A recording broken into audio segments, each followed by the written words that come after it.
Mobile ఫోన్లు కూడా ఇవాళ 10 మొబైల్ ఫోన్లు తయారవుతుంటే 5 ఇక్కడే తిరుపతి పరిసరాల్లోనే మొబైల్ మ్యానుఫ్యాక్చరింగ్ హబ్గా రాయలసీమ, లేదు ఏసీ మ్యానుఫ్యాక్చరింగ్ హబ్గా రాయలసీమ.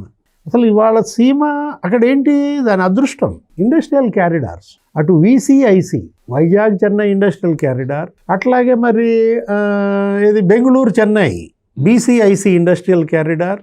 ఇప్పుడు ఈ ప్రభుత్వం వచ్చిన తర్వాత HBIC Hyderabad Bengaluru industrial corridor, 3 industrial క్యారిడార్లు ఇవాళ రాయలసీమ మీదుగా పోవడం మనం చూసాము. కియా కార్ల తయారీ పరిశ్రమ అనంతపురం రూపురేఖలను ఎలా మార్చేసిందో. దేశంలో అతిపెద్ద ఎఫ్డిఐ అప్పట్లో అదే. అంటే ఒక పరిశ్రమ వస్తే ఎన్ని రకాల ప్రయోజనాలు, అటు ప్రభుత్వానికేమో పన్ను రూపంలో ప్రయోజనం, ట్యాక్సెస్ వస్తాయి, ఇటు ప్రజలకి ఉద్యోగాల రూపంలో ప్రయోజనం, అంటే యువత ఉపాధి కల్పన, మరోవైపు భూముల ధరలు పెరుగుతాయి. అంటే 3 లాభం అన్నమాట. ఇవాళ పారిశ్రామికీకరణ ద్వారా అటు రాయలసీమలో అటు రక్షణ పరిశోధన సంస్థలు వస్తున్నాయి.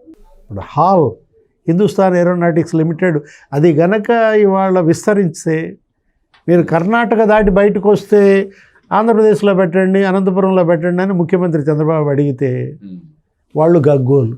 మా హాల్ ఎత్తుకుపోతున్నాడు ఆయన అంత స్టాల్ వాల్ట్ మరి పొలిటీషియన్, ఇట్లా చేస్తాడు అనుకోలేదని కర్ణాటక అక్కడ మరి ల్యాండ్ ప్రొవైడ్ చేయలేకపోతున్నారు కదా సార్ బెంగళూరులో. ఇప్పుడు ఆయన అన్నది అదే, ఇది చంద్రబాబు అన్నది, నేను ఎక్స్టెన్షన్ అడిగాను తప్ప తెలంగాణలోదో లేకపోతే ఆంధ్రప్రదేశ్లోదో లేదు తమిళనాడులోదో అక్కడ లేపి ఇక్కడ పెట్టమని నేను చెప్పటం లేదు.